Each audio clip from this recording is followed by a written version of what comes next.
those three things, these three things, they helped me, and I think they can help you too. The first, number one, is channel gratitude.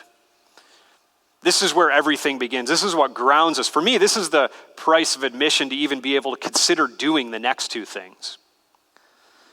The problem or the challenge that I think a lot of people have with gratitude is they lack perspective.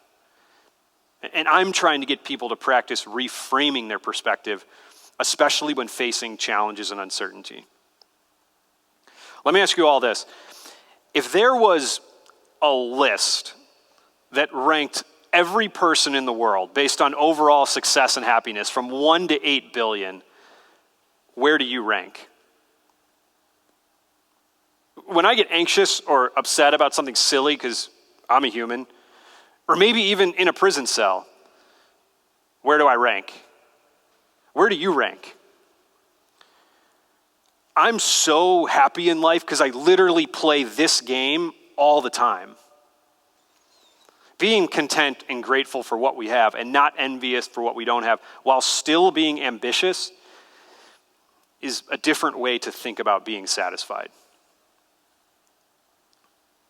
Second, number two, speaking of that ambition, take action and control what you can control.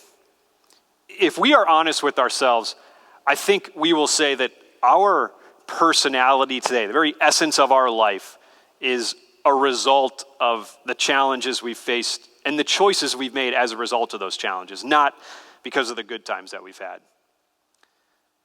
We could be held hostage by anything: alcohol, drugs, illness, relationships, finances, or, God forbid, an oppressive Middle Eastern regime.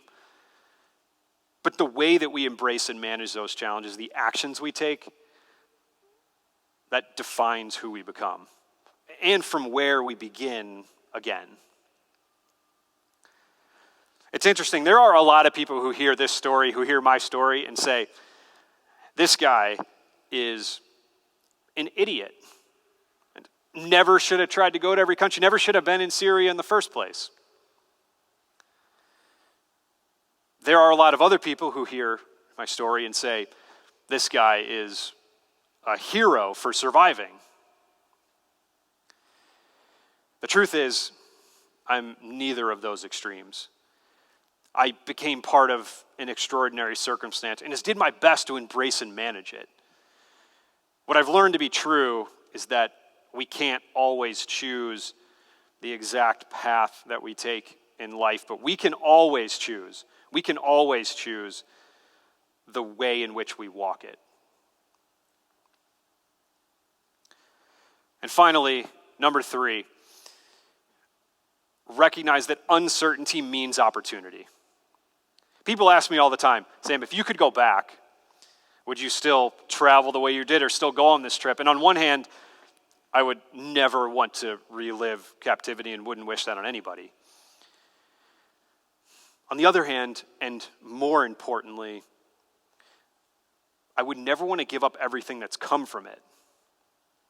The opportunity to meet some remarkable people, to grow in character and in faith, and an understanding of the stuff that actually matters. And those two things go together.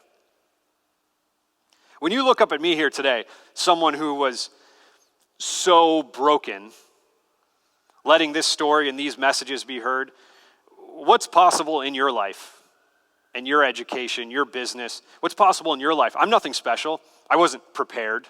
I never had captivity training or kidnapping training. I'm nothing special.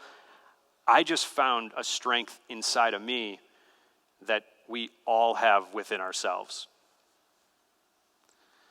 When my captivity ended and I came home, doctors and psychologists, psychiatrists believed that I could be a vegetable and briefed my family accordingly about potentially institutionalizing me for the rest of my life.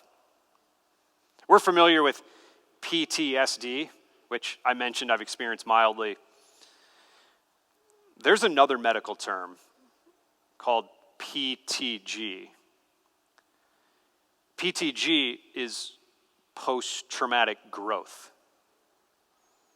I can take the hope that I cultivated in captivity, for example, and give it to others today.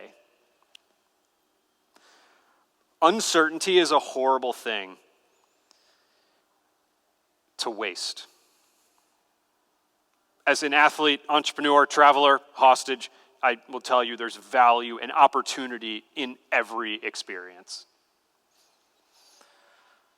So when we channel gratitude, when we take action and control what we can control, and when we recognize our challenges as opportunities, we win and we grow through uncertainty.